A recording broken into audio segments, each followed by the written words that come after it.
long. Chapter 3 talks about start early or die soon. That's important. That is important. We'll talk about whatever it is that you want to do. The easiest way to do anything in life is doing it in little bits, little seemingly insignificant bits that seem like they are not important. They don't do anything to you, but they by the time they accumulate, they do a great deal to you. We use the word for it called drifting, to drift, to drift. That's how we all miss life. We start drifting. Oh, start compromising. Oh, a little, a little, a little, a little. You think it doesn't matter, but over time, the compound effect of that might take you far away from where you want to go. But there's an evil part of it that can happen to us. There is a good part of it that we can use, to get the things that we want. For instance, if I want to accumulate a lot of money, right, I need to start early and put seemingly small money apart. Small money that probably will not affect my daily doings. But that small money I put aside every day, over time becomes big money I can always refer to, sit back to, and use. That's the way to build wealth. That's the way I have built wealth. That's the way I am building wealth, right? I have spent years putting money aside. Even when I went through depression and I was concerned, oh yeah, my daughters might get stranded, I won't be able to pay school fees, I was still able to pay. When I did not have money, I was able to pay. Guess what? It's the money I've been putting aside, right? As we went through last year, an exchange rate was going up, up.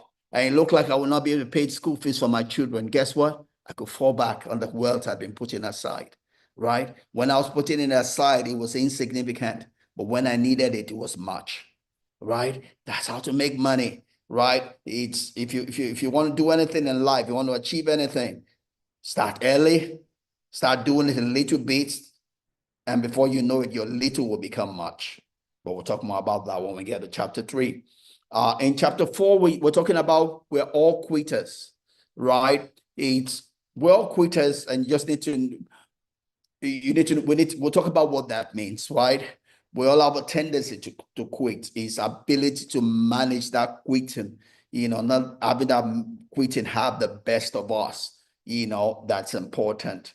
It's like on Sundays, if I do my whole extreme exercise routine, the last part of it is the burpees. The burpees are the most strenuous of my Sunday routine. And I get it. When I get easy on myself, I don't do the burpees. When I have time, I do the burpees, but they are the most strenuous of my Sunday routine. So I manage when I do it, when I don't do it, and to what extent I do it, depending on how much level of strenuousness I want to put on my body and how much time I have to prepare for the other things I need to do during the day, but I manage that. You have to manage you manage the issues of your life. You can't live your life on, yeah, habits are good, but you still have to engage your mind in the things that you do. We're not animals, right? Animals, when it's time to do something and their instinct says so, they're going to do it. Like animals that the animals that move from place to place are seasonal.